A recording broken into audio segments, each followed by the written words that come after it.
Mesdames et messieurs, nous allons ouvrir la deuxième session de la vision à l'action, solutions intégrées pour la résilience territoriale, les défis liés à l'eau, l'énergie, la sécurité alimentaire et aux écosystèmes, mais sur les projets d'infrastructures clés pour la région. Nous allons avoir bien sûr des intervenants et ce panel sera modéré par M. Omar Ba, président du Conseil des collectivités territoriales de l'Union économique et monétaire ouest-africaine, UEMOA. Merci M. Ba d'avoir accepté notre invitation. Bienvenue au Maroc. C'est chez vous, bien sûr. Et je vais vous passer le microphone afin que vous invitiez vos intervenants, que vous fassiez votre introduction et pour pouvoir inviter les intervenants. Allez-y, monsieur, c'est à vous. Je vous remercie, monsieur le maître de cérémonie. Et je remercie également tous les collègues et tous les amis qui sont venus ce soir assister à cette deuxième session. Cette session qui s'intitule, comme vous le savez, comme suit, de la vision à l'action, solutions intégrées pour la résilience territoriale. Et pour animer cette session, qui est, à mon avis, une question clé, puisque ça fait appel à deux notions fondamentales, la résilience.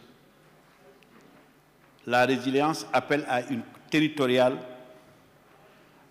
appelle à une cohérence dans les initiatives. Pourquoi cohérence? Quand on s'inscrit dans une logique de durabilité et une question de résilience, il faut qu'on soit cohérent dans les initiatives. Pour illustrer ce que je veux dire, on ne peut pas avoir une très bonne politique durable d'adaptation au changement climatique sur l'autoconstruction, sur la construction durable, sur l'éco-construction, et à côté, avoir des initiatives de gestion de l'eau totalement qui gaspillent l'eau, avoir une agriculture totalement chimique qui ne respecte pas l'environnement. Dans une cohérence territoriale, ce n'est pas un secteur d'activité, ce n'est pas une activité, c'est plusieurs activités qui travaillent à l'adaptation, à la résilience et qui concourent ensemble à la résilience. Donc ça fait appel nécessairement à une cohérence des interventions et des secteurs d'activité. Pour animer cette session, nous avons certaines personnalités qui vont introduire certains thèmes majeurs et qui vont nous permettre d'atteindre certainement les objectifs sur lesquels je reviendrai tout à l'heure. Nous avons M. Zakaria El Yacoubi, que j'invite au podium. M. Zakaria est au ministère de l'Agriculture. Il est directeur de l'irrigation et de l'aménagement de l'espace agricole. On a beaucoup parlé d'intégration, j'y reviendrai tout à l'heure, entre l'agriculture et les questions de l'eau. Merci d'être avec nous ce soir. Je vais aussi appeler M. Eliman Abdoul Fall, qui est le chef de division de l'hydrologie au ministère de l'hydraulique et de l'assainissement. On a beaucoup parlé d'eau, on a beaucoup parlé également d'agriculture et d'assainissement, et vous êtes le bienvenu ce soir parmi nous. Je vais également appeler M. Juan Ojeda Kouchou, qui est connu, un grand expert sur les questions de gestion de l'eau, directeur de TIPSA à Madrid, est membre du comité scientifique et technique de l'Institut méditerranéen de l'eau. en vidéoconférence, je ne sais pas s'il est déjà affiché ou pas. Nous aurons en tout cas M. Mamou Lamrani, qui est un expert senior de la Commission économique et sociale des Nations Unies pour l'Asie occidentale. Voilà, M. Lamrani, peut-être qu'il sera avec nous, peut-être qu'il nous suit aussi. Je pense qu'au niveau de la régie, les dispositions sont prises pour qu'il soit avec nous. Je suis là. Merci, M. Lamrani, d'être avec nous ce soir. Vous n'étiez pas disponible pour être avec nous, mais compte tenu de votre expertise, on s'est aménagé pour que vous puissiez communiquer avec nous. En tout cas, merci d'être venu ce soir. Merci. Voilà, chers amis et chers collègues, c'est une question importante qu'on va aborder, de parler de la résilience dans une approche territoriale. Quand on est dans une logique de résilience dans une approche territoriale, j'ai dit tout à l'heure, ce n'est pas des secteurs, ce n'est pas l'eau d'une part, l'assainissement d'autre, c'est ensemble. Et cela pose une question de gouvernance d'abord. La gouvernance, c'est que les partenaires qui viennent nous voir dans les territoires, ils n'ont pas de solution intégrée. Chacun vient te proposer un programme sur l'eau, l'autre te proposera un programme sur l'agriculture, un autre fera des propositions sur l'énergie.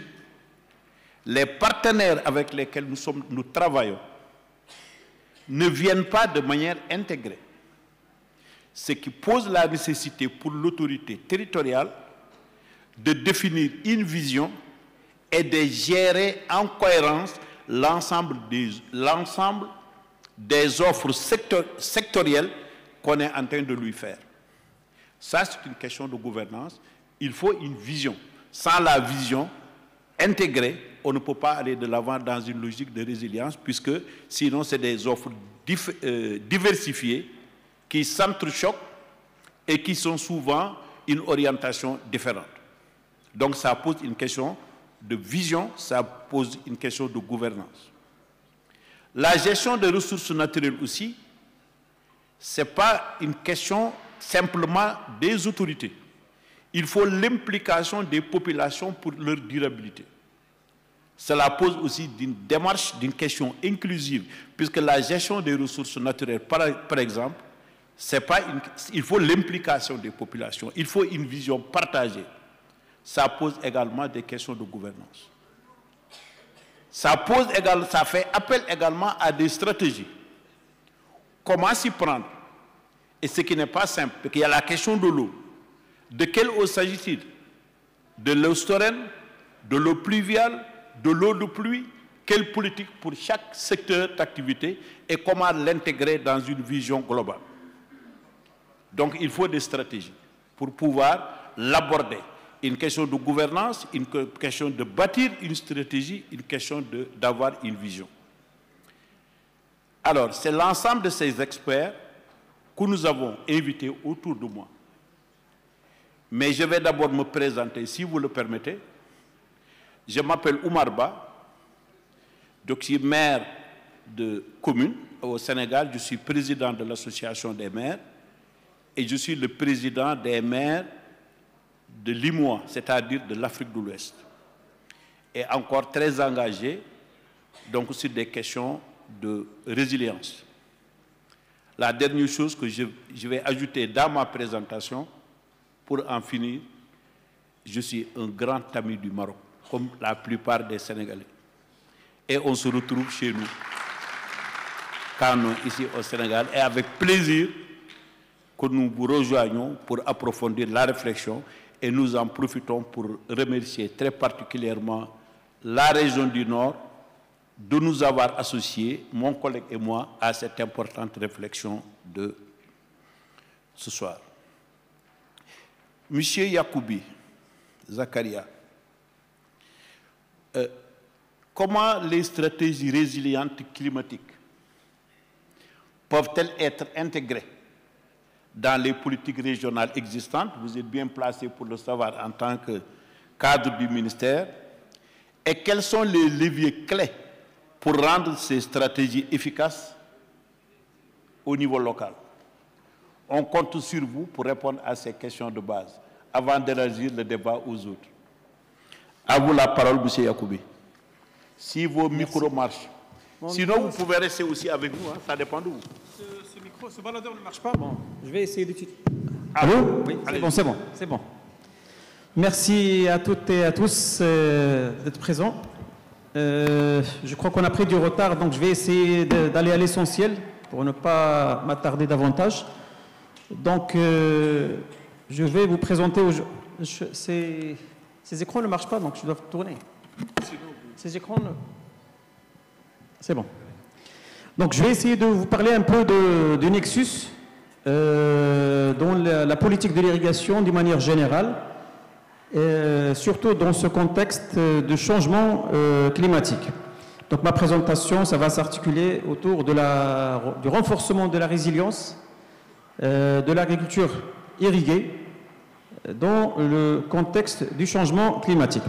Donc, je vais brièvement rappeler que l'agriculture irriguée au Maroc a été pensée dans les politiques publiques nationales, d'abord pour être le principal rôle dans la sécurité alimentaire, l'amélioration du niveau de vie des populations rurales et la stabilisation des populations, pour dire qu'il a un rôle multiple.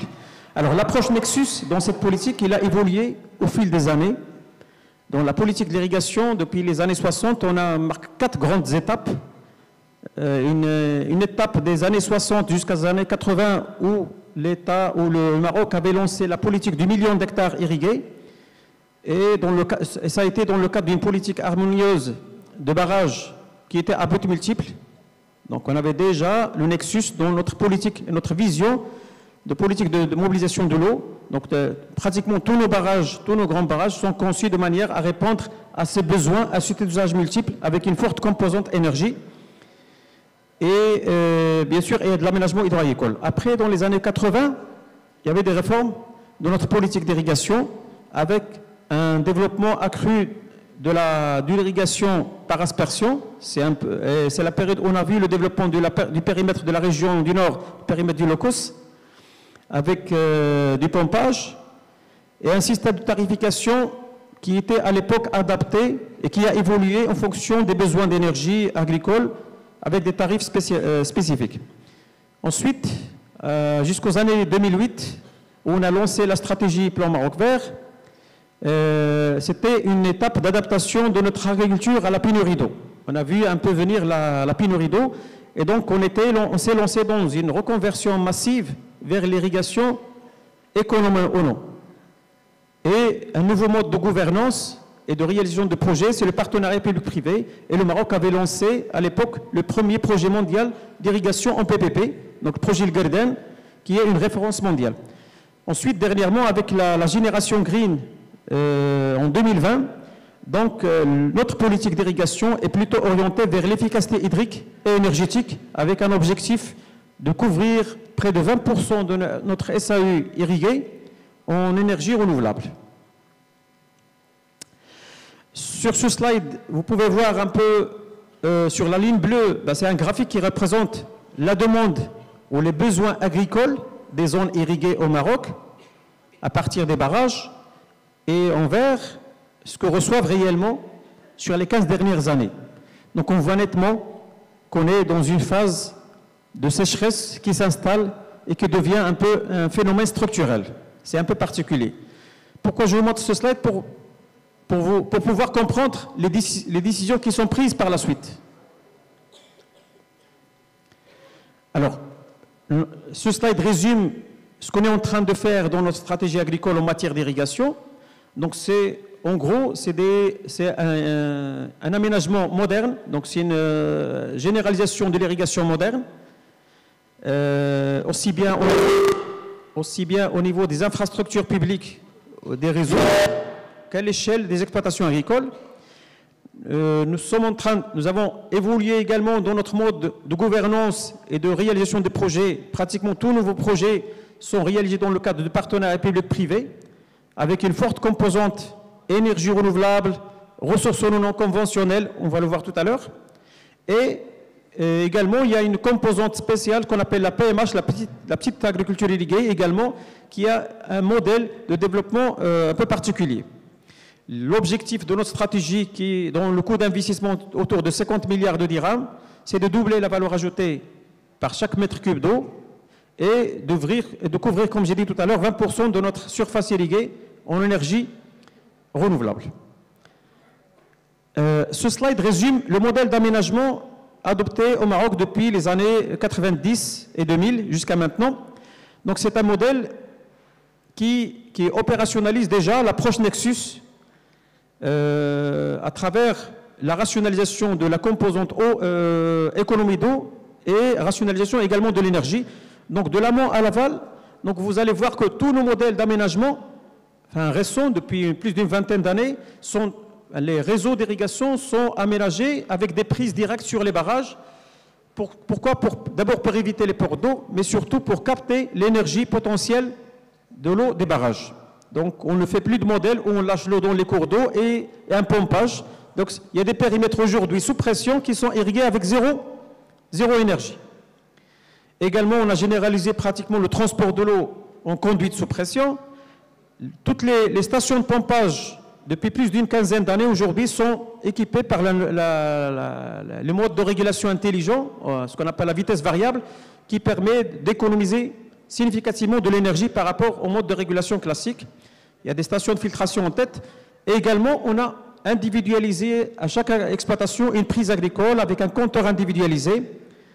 Et on est en train de généraliser l'irrigation goutte à goutte. Aujourd'hui, plus de 50% de notre surface irriguée est en irrigation goutte à goutte.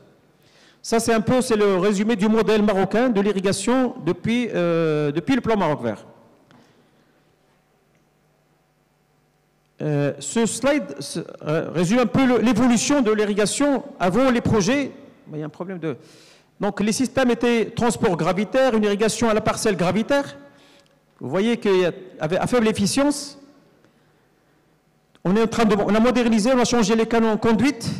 Donc, les réseaux de distribution sont tous sous pression et la majorité avec de l'irrigation, de la pression gravitaire, avec des stations de filtration collectives pour aider les agriculteurs par la suite à s'équiper en irrigation goutte à goutte. Et là, vous voyez, chaque agriculteur a sa prise et son compteur, et il a une autonomie de gestion. Il y a un problème de la vidéo. Donc, au niveau des exploitations, on a généralisé le goutte à goutte, et avec un impact significatif en termes d'efficience, de rendement et de productivité. Donc là, vous voyez un peu les principaux impacts, c'est de l'économie d'eau, autour de 50%, des rendements qui ont augmenté, les valeurs ajoutées et les revenus qui ont significativement augmenté. Il y a un problème d'affichage, désolé. Alors, dans notre politique d'irrigation, comment on a opérationnalisé également le Nexus? Il y a d'abord, on a lancé un vaste programme de dessalement de l'eau de mer pour couvrir une capacité globale entre eau potable et irrigation de 1,7 milliard de mètres cubes. Et toutes ces stations de dessalement sont couplées à de l'énergie renouvelable. Donc, bien sûr, ces dessalements seront partis à couvrir les besoins des villes, tels que la station qui se projette à Tanger, pour libérer les ressources conventionnelles pour l'irrigation. Également, il y a des projets de développement d'irrigation, de dessalement par irrigation directe au niveau de plusieurs provinces du royaume.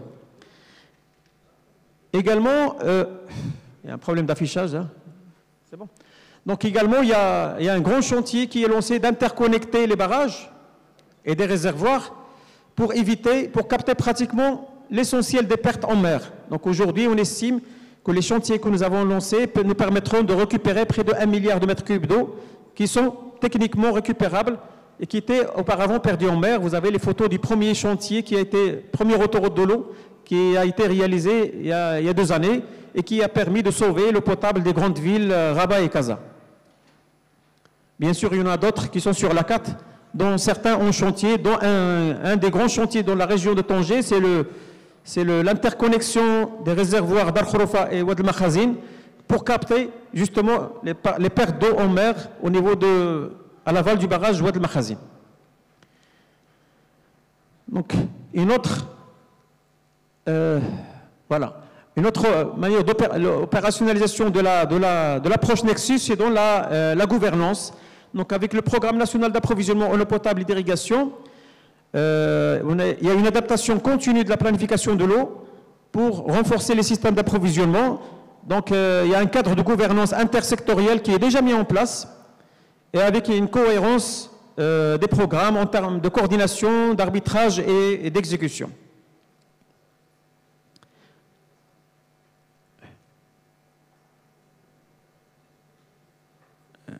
Il y a un décalage. Voilà, ça c'est pour je dirais le mot de la fin.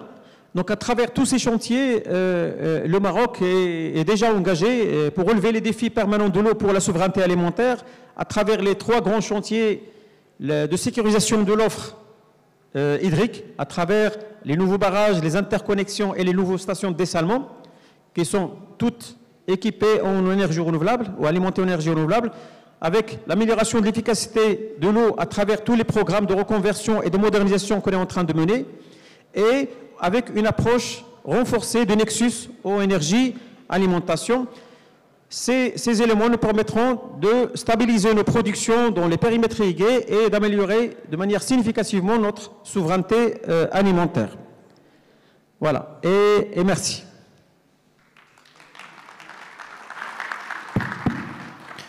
Merci beaucoup, M. Yacoubi. Vous avez montré avec beaucoup de pertinence comment le Maroc, en réagissant aux contraintes de changement climatique, a su adapter son mode de fonctionnement, sa politique agricole, sa politique hydraulique,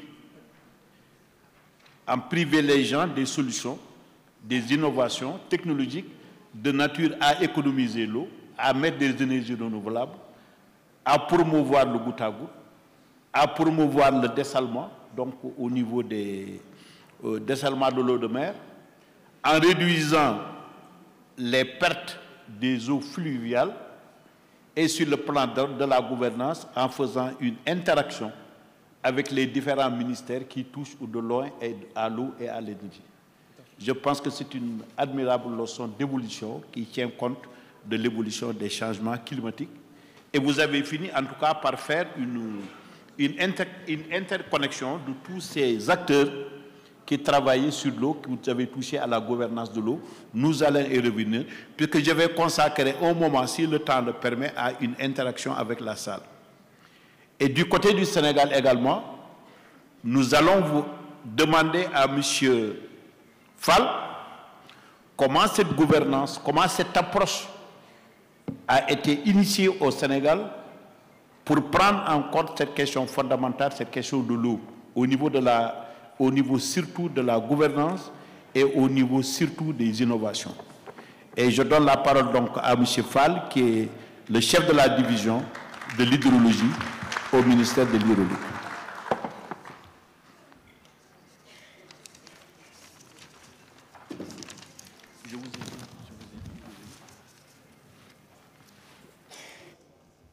Bonsoir.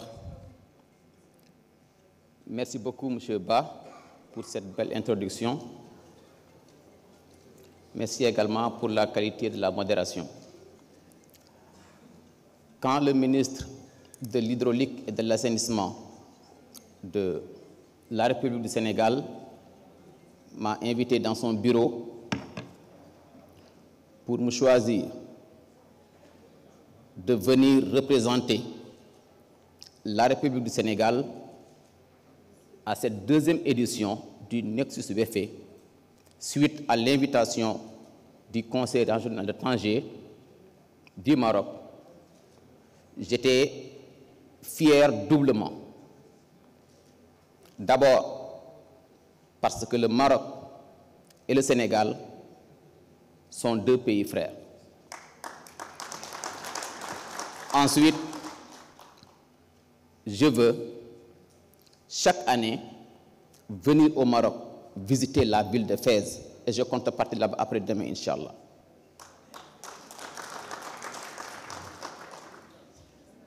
Bien évidemment, j'ai préparé une présentation que je ne vais pas afficher pour des soucis techniques, mais également de timing. Mais à présent, je vais vous dire ceci à travers un petit mot pour lequel je vais exactement répondre à la question posée par notre modérateur, M. Ba. Mais avant de lire ce petit mot, permettez-moi de remercier 3 dames qui ont marqué une gentillesse légendaire à mon endroit. Une assistance parfaite de Dakar à Tanger. Madame Iman Zerad, Madame Soukeina et Madame Enaer. Merci vraiment. C'est avec un grand honneur et une profonde conviction que je m'adresse à vous aujourd'hui pour évoquer un enjeu fondamental pour notre avenir. Le nexus eau, énergie, sécurité alimentaire, écosystème.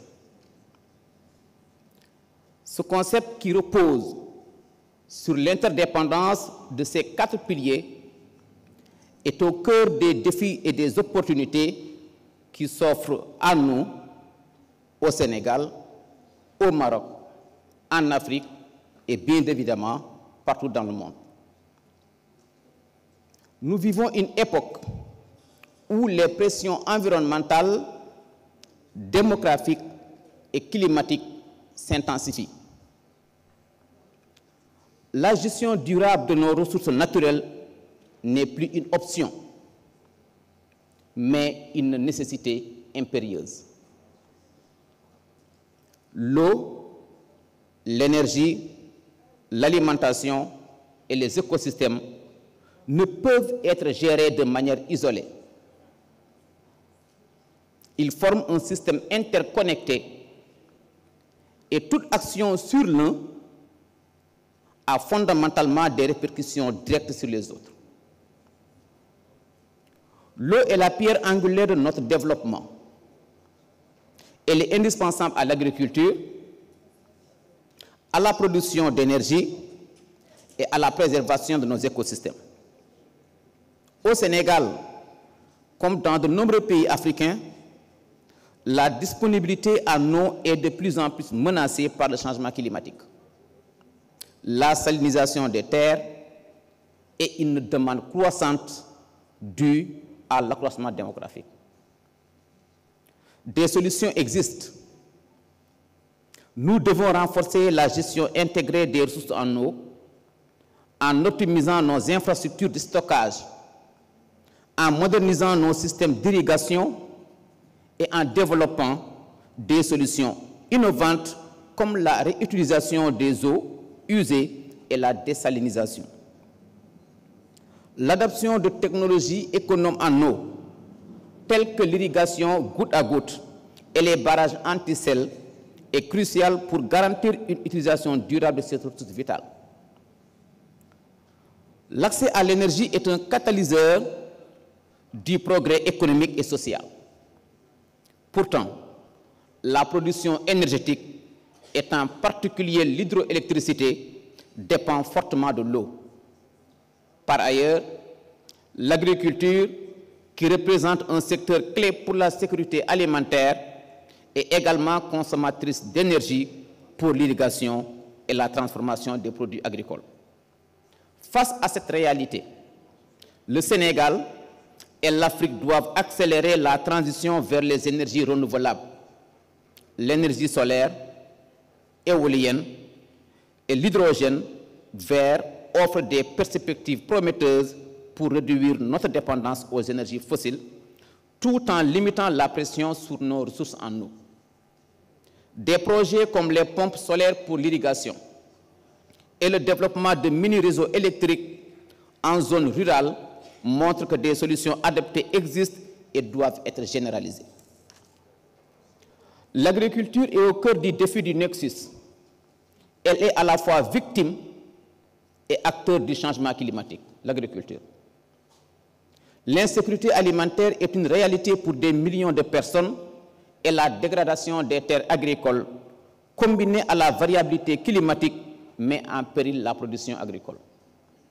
Pour répondre à cette urgence, nous devons promouvoir une agriculture durable et résiliente. L'adoption de pratiques agroécologiques, l'amélioration de la gestion des sols et la diversification des cultures sont essentielles pour assurer une production alimentaire stable. L'innovation technologique, avec l'utilisation des drones pour l'irrigation, la numérisation des chaînes de valeur agricole et l'agrivoltaïsme, c'est-à-dire l'association production agricole et énergie solaire, représente un levier essentiel pour optimiser la production tout en préservant nos ressources naturelles. Les écosystèmes jouent un rôle fondamental dans la régulation du climat, la gestion de l'eau et la préservation de la biodiversité. Pourtant, l'exploitation intensive des terres, la déforestation et l'urbanisation incontrôlée menacent ces équilibres naturels. Il est alors de notre responsabilité collective de renforcer la protection de nos écosystèmes. Des initiatives comme la restauration de la mangrove, la régénération des zones humides et la création de corridors écologiques doivent être amplifiées. L'intégration des communautés locales dans la gestion de ces ressources naturelles est également essentielle pour garantir la pérennité des activités actuelles. Mesdames et messieurs, nous ne pouvons pas répondre aux défis du nexus en travaillant en silo. Impossible. La solution réside dans une approche intégrée et concertée, impliquant les gouvernements, les collectivités locales, le secteur privé, la société civile, mais également les institutions internationales. La coopération multiniveau, comme celle promue en ce moment à Tanger, et c'est par cette même occasion que nous félicitons et applaudissons de toutes les mains le Royaume chérifien pour cette très belle initiative qui commence à se multiplier puisque nous sommes à notre deuxième édition, sont des leviers indispensables pour assurer une gestion coordonnée et durable de nos ressources. Les engagements internationaux, tels que les objectifs de développement durable et l'agenda 2063 pour l'Afrique, doivent être traduits en actions concrètes sur le terrain. Cela passe par des financements innovants, notamment à travers les obligations vertes, les fonds climatiques et le partenariat public-privé. Excellences, chers partenaires, le nexus eau, énergie, sécurité alimentaire n'est pas qu'un concept théorique. Il est une réalité quotidienne qui façonne notre avenir. Nous avons le devoir de repenser nos modèles de développement, de favoriser l'innovation et de renforcer la coopération pour assurer un avenir plus résilient à nos populations. Aujourd'hui, c'est garantir un avenir durable pour nos enfants, c'est construire des territoires résilients où l'eau est gérée efficacement, où l'énergie est accessible et durable, où la sécurité alimentaire est assurée et où nos écosystèmes sont protégés. Ensemble, engageons-nous dans cette voie pour une Afrique forte, résiliente et prospère. Je vous remercie. Merci, M. Fall, pour votre brillante contribution. On a noté de part et d'autre une cohérence entre ce qui se faisait au Maroc, c'est cette volonté de mettre de l'avant les énergies renouvelables, donc comme une alternative aux énergies fossiles, à travers donc des approches aussi innovantes dans l'utilisation des drones. Vous l'avez parlé tout à l'heure, vous avez parlé aussi de l'utilisation de l'hydrogène comme une énergie alternative. Je suis sûr que ça se fait également au Maroc.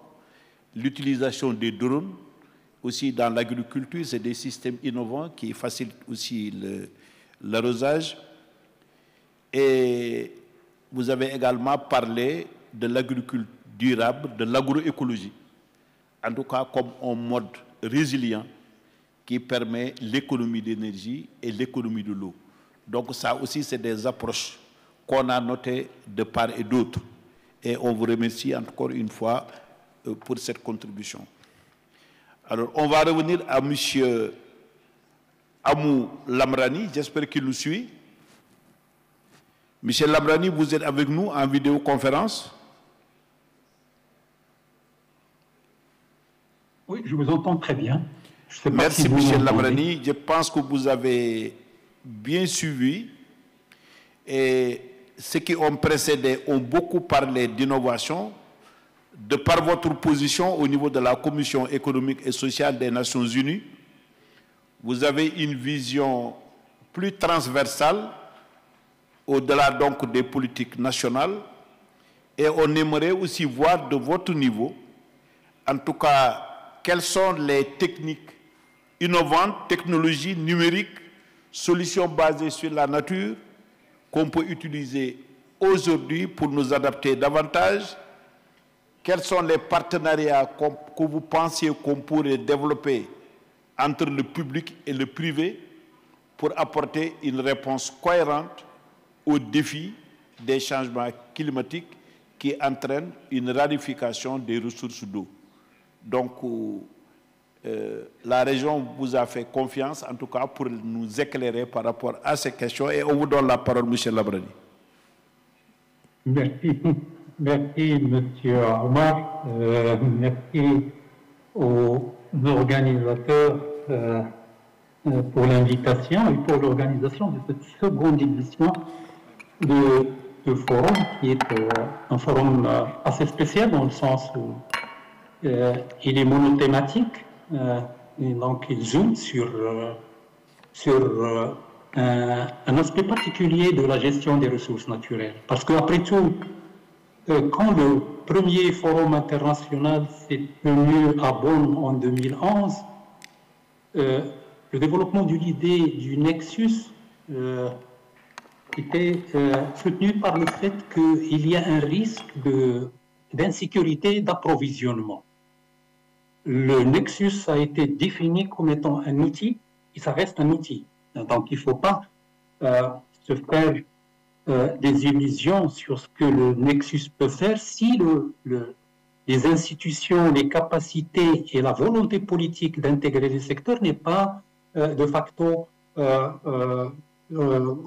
opérationnel. Donc c'est un outil, mais c'est un outil qui a l'avantage de zoomer sur trois ressources naturelles et sur l'environnement. Qu'est-ce qu'ils ont de commun? Pourquoi pas un nexus tourisme, industrie hospitalière, d'hospitalité?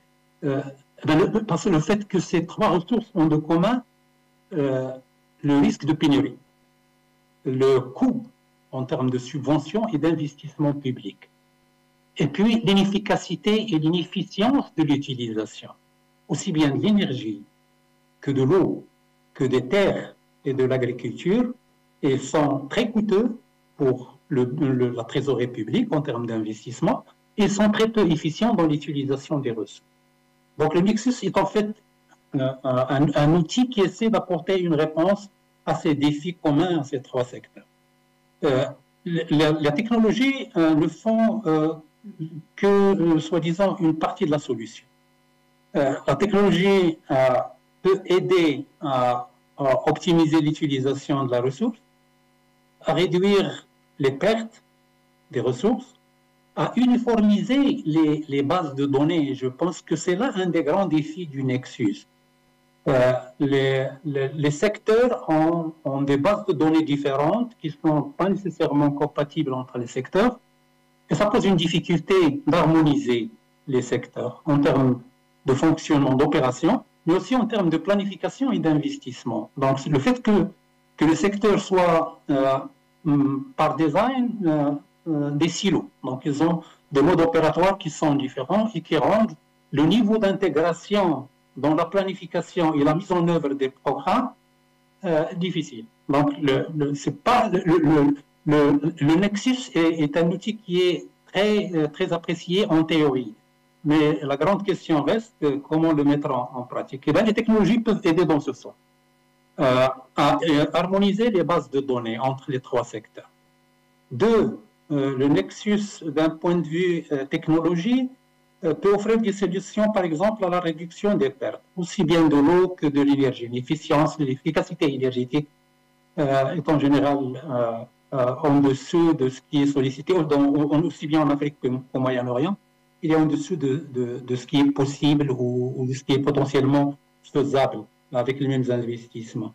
Donc, les technologies peuvent réduire les pertes, peuvent harmoniser les bases de données, mais il faut aussi admettre que le coût des technologies et puis le fait que leur adoption dépend énormément du marché international rend l'adoption un peu difficile pour plusieurs pays. Donc, il y a la question du coût des technologies qui reste à considérer si on a une vision pour l'adoption de Nexus à grande échelle. Les outils technologiques, ils vont ça va de la gestion commerciale au niveau des régies et des compagnies de gestion commerciale des ressources, ou à l'utilisation d'imagerie satellite pour l'évaluation des ressources et des risques pour les ressources. Donc il y a des niveaux d'application différents des différentes technologies. Les technologies offrent aussi des solutions au niveau de l'allocation des ressources et de l'évaluation de leur utilisation in situ. C'est aussi quelque chose que le Nexus peut offrir en comparaison à des approches sectorielles en silo. Mais pour que le Nexus marche, comme mes collègues l'avaient bien mis en évidence, on a besoin d'institutions fortes. Le Maroc, comme exemple, dispose d'un pool de talents techniques qui n'ont rien à envier aux talents techniques du reste du monde. Mais c'est une nouvelle génération de techniciens dont on a besoin. On a besoin de bons ingénieurs qui comprennent et qui s'engagent à promouvoir la collaboration entre les différents secteurs. Donc, un bon ingénieur est bon, mais le Nexus exige que le bon ingénieur soit aussi doté d'un esprit de collaboration et de coordination au-delà de son secteur et de comprendre le langage des autres secteurs. Donc, besoin de capacité, besoin d'institutions fortes. Et pour la résilience, comme M. Omar l'avait dit au début de cette session, la résilience, c'est au niveau des communautés locales que ça se passe. Et c'est pour ça que je vois dans cet exercice d'organiser un forum par la région un excellent exemple en ce qui concerne à quelle échelle le Nexus est le mieux fonctionnel. Je pense qu'au niveau de la région, c'est l'échelle optimale du fonctionnement du Nexus. Vous maîtrisez la ressource, vous connaissez le terrain, vous connaissez les institutions locales, et vous connaissez les ressources financières dont vous disposez. Donc, je pense que la région est exactement l'échelle le plus pertinente et le plus optimale pour la mise en œuvre du Nexus. Et donc, avoir des capacités au niveau de la région, ça aussi c'est une question qu'on doit se poser. Est-ce que les régions disposent de ce pool de compétences nécessaires à la mise en œuvre d'une approche par Nexus des trois secteurs qui sont sûrement des opportunités d'investissement énormes. Mais est-ce qu'au niveau des régions, il y a ces capacités au niveau individuel et institutionnel qui peuvent gérer des investissements d'envergure qui adoptent une approche Nexus et aussi créer l'environnement d'investissement nécessaire à attirer le secteur privé. Et j'en viens au deuxième point de mon intervention, qui est le partenariat public-privé. L'image de ce type de partenariat est un peu mitigée. Il y a des partenariats qui ont bien fonctionné. Je pense que dans la première présentation, l'expérience de Verdun a été mentionnée. J'ajouterai à cela peut-être les nouvelles expériences du Maroc en termes de dessalement d'eau de mer pour l'agriculture. C'est un cas d'école du Nexus.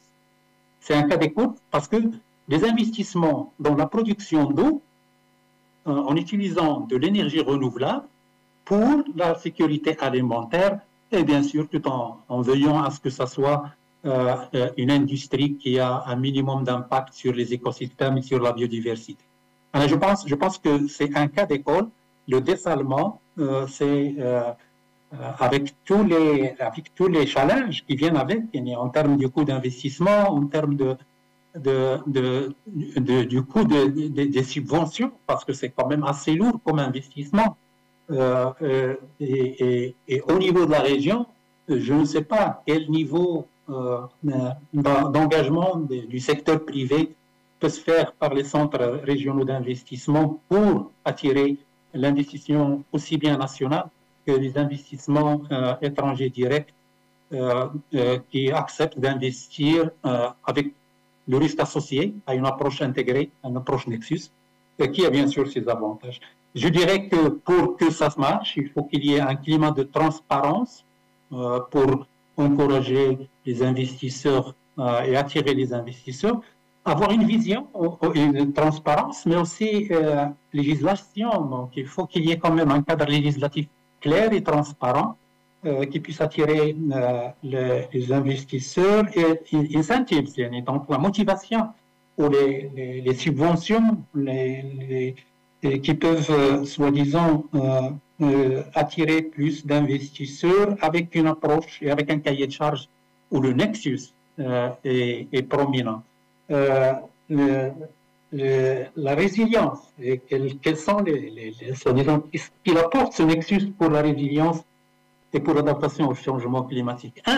Le nexus, par design, aspire à l'efficience dans l'utilisation des ressources. Et si vous utilisez l'énergie avec efficience, vous contribuez déjà à réduire les émissions de gaz à effet de serre. Donc, ça, c'est un. Deux, l'adaptation au changement climatique. La préservation des ressources, en particulier les ressources d'eau souterraines, par exemple au Maroc, qui ont été, durant les dernières décennies, victimes d'un manque de réglementation ou de renforcement de ce qui existe comme loi, les eaux souterraines, qui pourraient constituer des réserves stratégiques pour l'adaptation au changement climatique. Je pense que le Nexus est un moyen de veiller à ce que ces réserves soient protégées davantage. Je pense que c'est Mahmoud, que je vois dans l'audience et que je salue à l'occasion, a fait une expérience extraordinaire dans le bassin de Souss Massa, qui connaît des défis en termes de ressources hydriques qui offrent une opportunité de tester et d'appliquer l'approche Nexus davantage pour la préservation des ressources.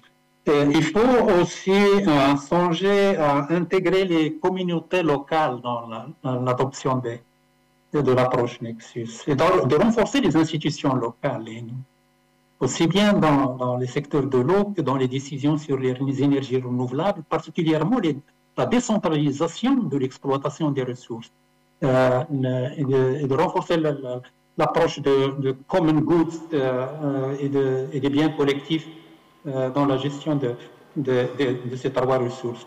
Un souci peut-être à souligner avant de clôturer mon intervention, c'est qu'il y a énormément de chantiers extraordinaires qui sont mis en place au Maroc au cours de la dernière décennie. J'aimerais bien souligner l'importance des sociétés régionales de gestion d'eau et d'électricité. C'est une opportunité extraordinaire de répondre à la question que tout le monde se pose, non pas seulement en Afrique et Moyen-Orient, mais globalement, au niveau universel, on se demande comment le faire.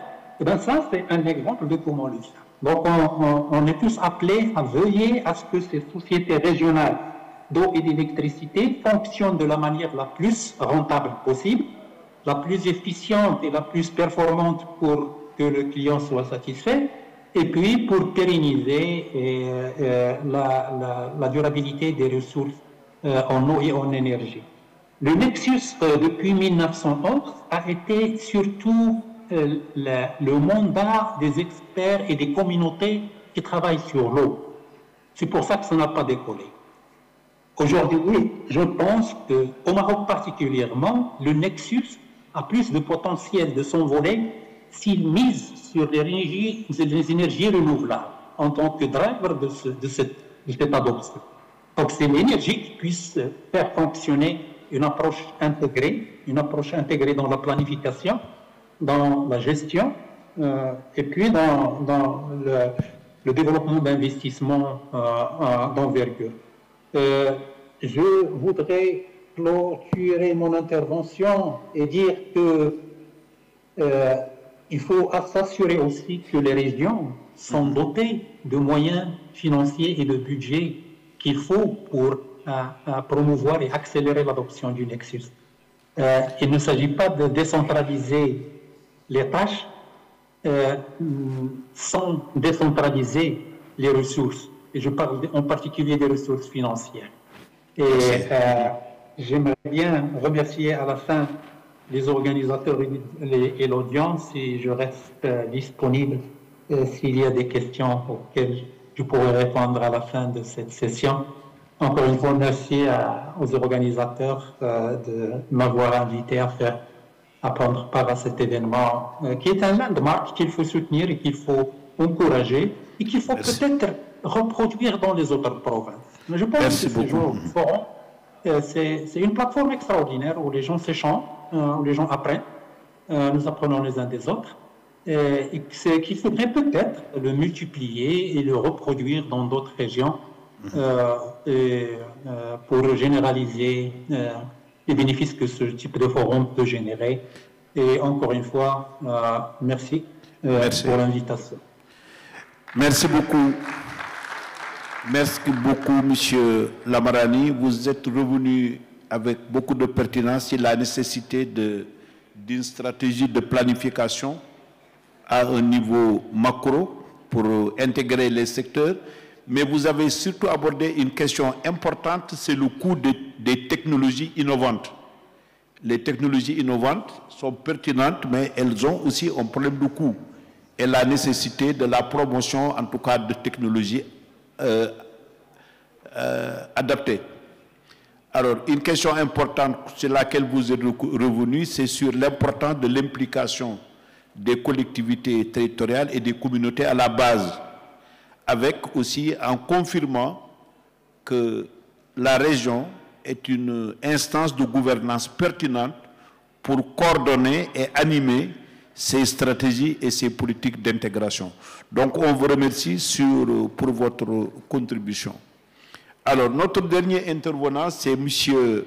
Juan Ojeda Kouchou, qui va certainement parler en anglais, certainement, je ne sais pas. En tout cas, nous l'avons choisi pour clôturer cette session, puisqu'il a aussi une vision transversale. Il a joué un rôle important et il a été témoin de la rencontre de Bali, où la question de l'eau a été une question centrale.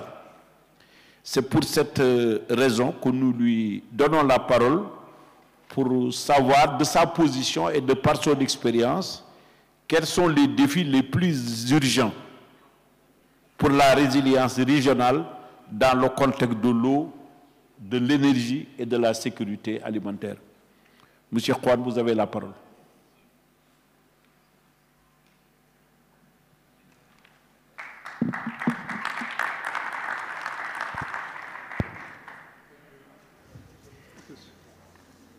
Well, anyway, we'll speak from here. Thanks a lot, Mr. Chairman. Thanks a lot to the organization for inviting the Mediterranean Water Institute. And thanks to every one of you for being here. And let me share with you the work that we have been doing since the last years, preparing, as part of the Mediterranean Water Institute, the contributions of the Mediterranean regional processes for the World Water Forum. You may know that the World Water Forum is, I don't know how it works.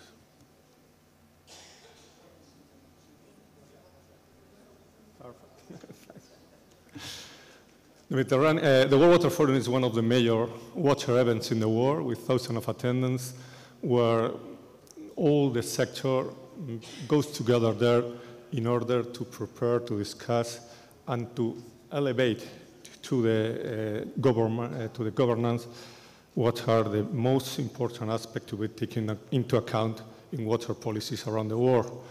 In the last World Water Forums, there have been 2 of them where there has been a specific session for WEF Nexus. The first one in Brasilia in 2018, in the Brazil World Water Forum. In the middle, there was a World Water Forum in Senegal, in Dakar, but there was not regional process, so we skipped that one. And last year, in Bali, in Indonesia, we have again a specific session for WEF Nexus as part of the Mediterranean regional process. We start in Brasilia because it's interesting to see how ideas have evolved from there. In Brasilia, perhaps we are more in WEF Nexus thinking. So it was important to, first of all, to show why WEF Nexus is important and why it's necessary to adopt such an approach. Because it's a difficult approach, so we have to really put in value why we have to move forward such an approach. And as part of that process, we have to, first of all, prepare those who are going to make the decisions and to support them in order to give the information to move forward that new approach of the problem. Also, from that beginning, we have very clear that involving the stakeholders was a key element in a participatory but also an inclusive process. We were also concerned about technology because the challenges were so huge that we don't know if technology will provide with all the necessary.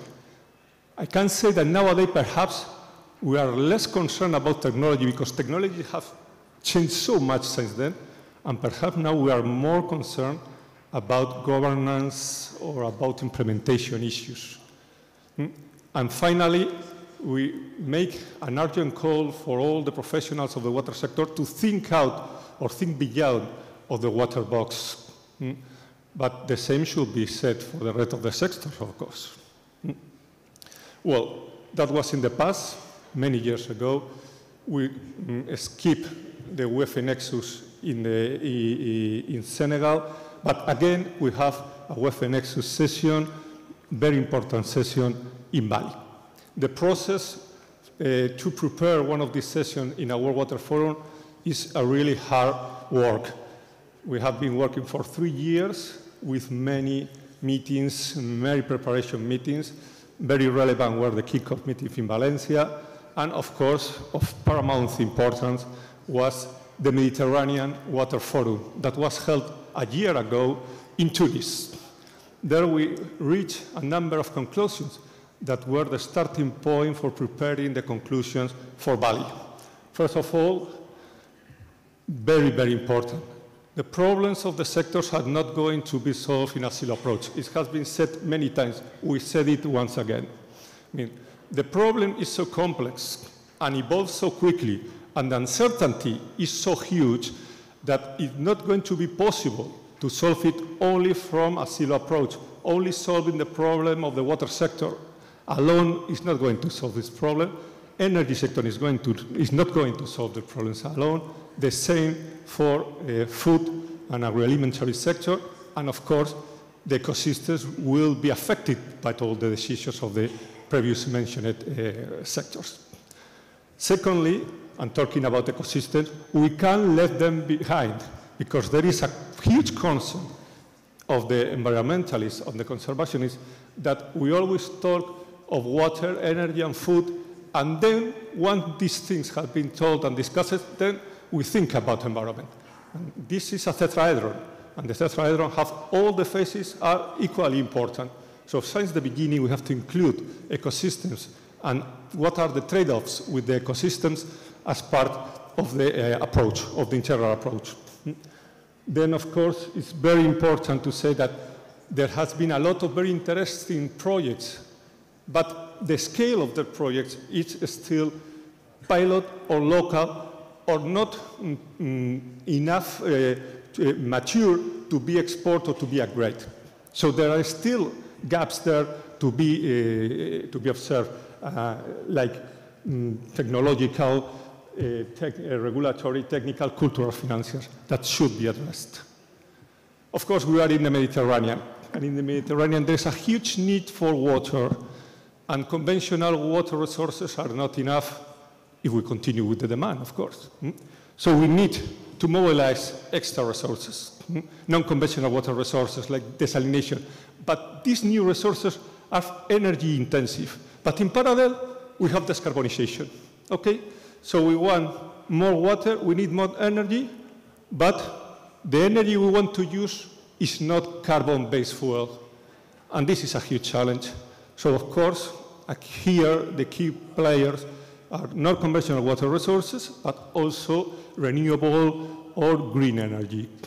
And that is a huge challenge with technological aspect, but not only technological, cultural, the total, the governance framework, regulatory, etc. It's also very important implementation, as has been said, and integration. Each sector has its own plans.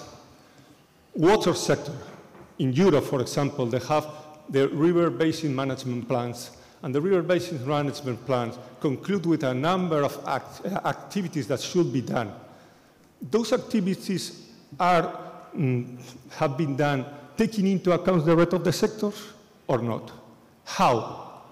I mean, these are the important things, because if things are not planned at the top level, at the interministerial level, at a national level, as a transboundary level, they cannot be implemented in a level that could be really effective in a regional or in a local level. So it's very important to see where we have to act, in which plans, and to put all these plans together. Irrigation plan, national climate and energy plan, river basin management plans, all these for different sectors, for different ministries, for different stakeholders, with different players and actors. All these should be put together. This is very difficult. And this is one of the problems, because WEF Nexus is a very good idea, but it's very difficult to put it on the ground. And finally, WEF Nexus gives us an opportunity to boost circular economy, especially in areas like sanitation. Well, we arrived to Bali, the huge event, and really it was a huge success, very well attended.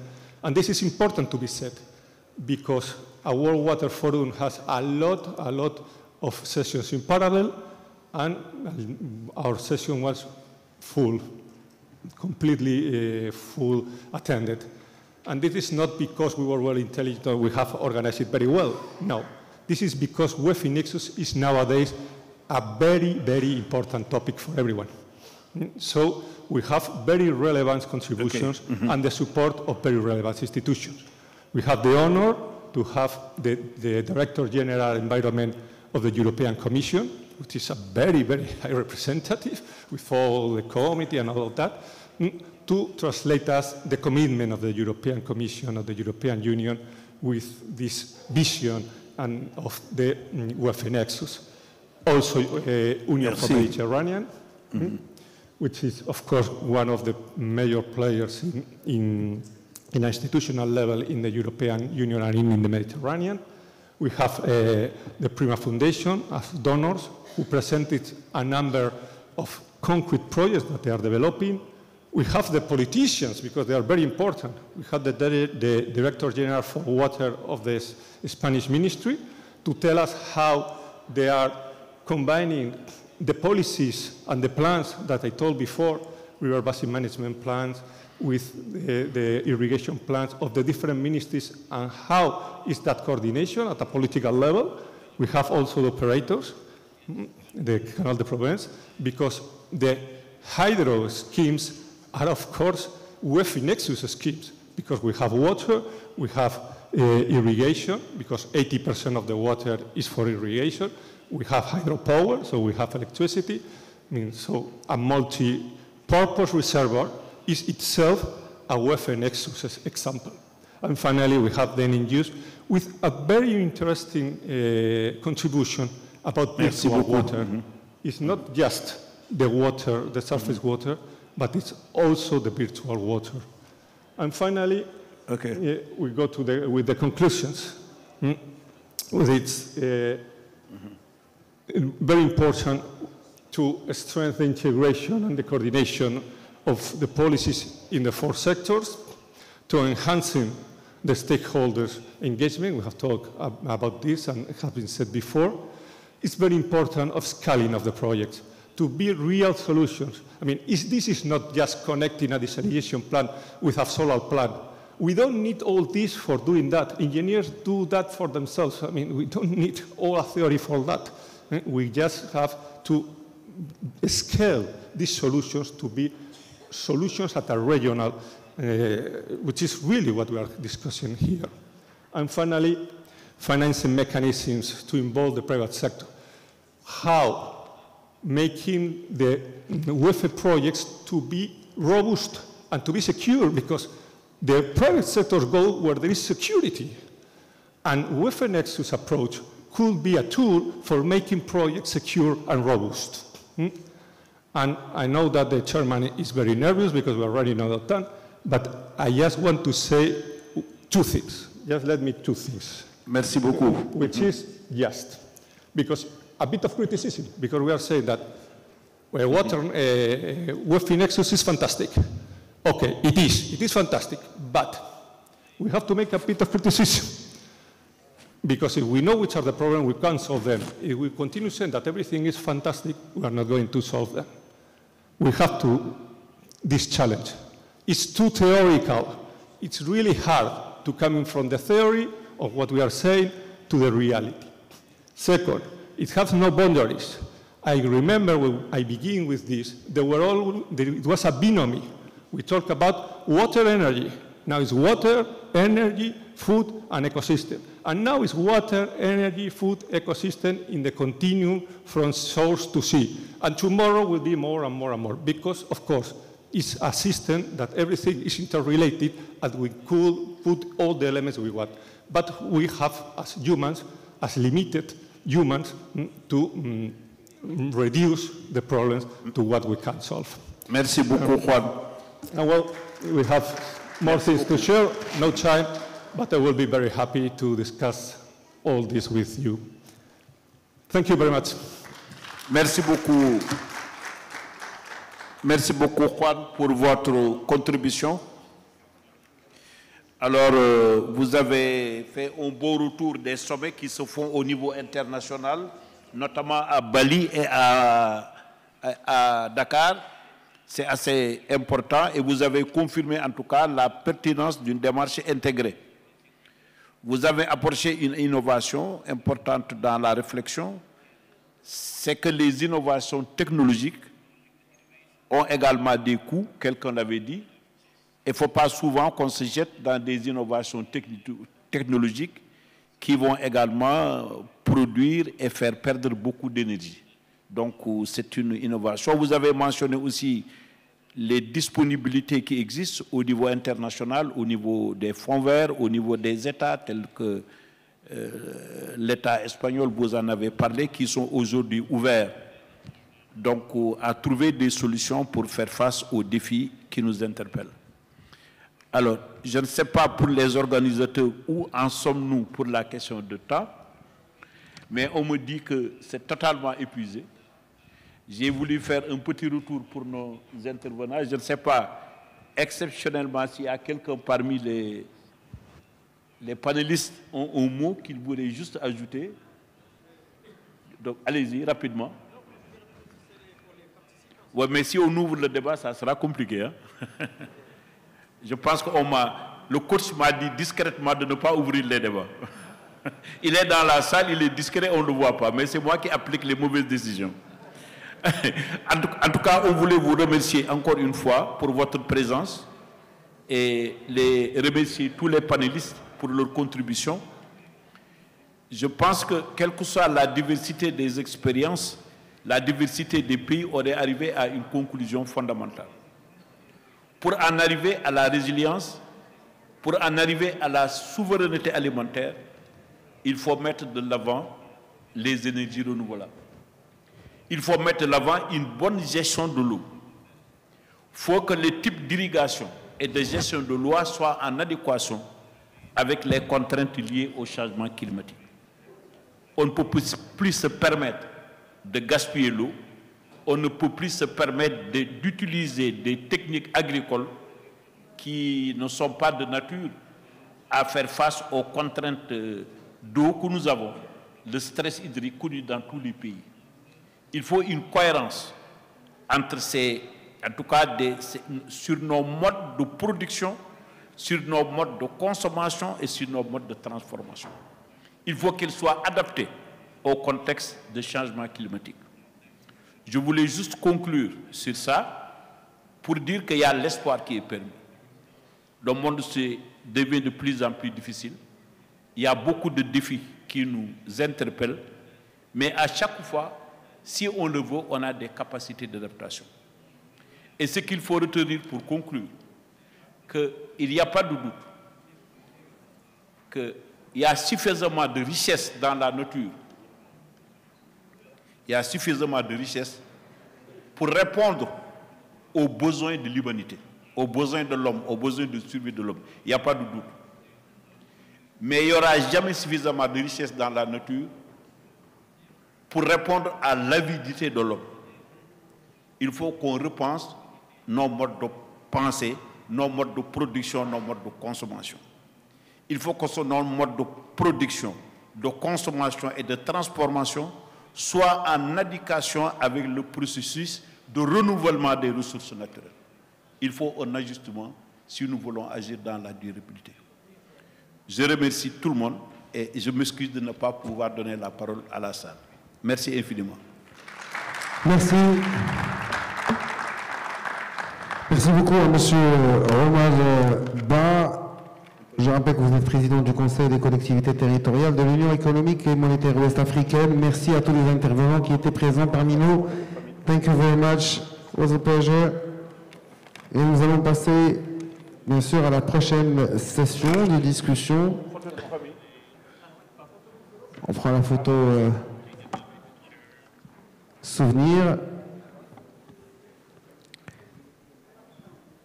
بالنسبة للجلسة الحوارية الثالثة المرونة المناخية وإدارة الموارد، طبعا غيكون هناك عرض لنماذج وأمثلة مشاريع متعلقة بالترابط بين الماء والطاقة والغذاء والبيئة.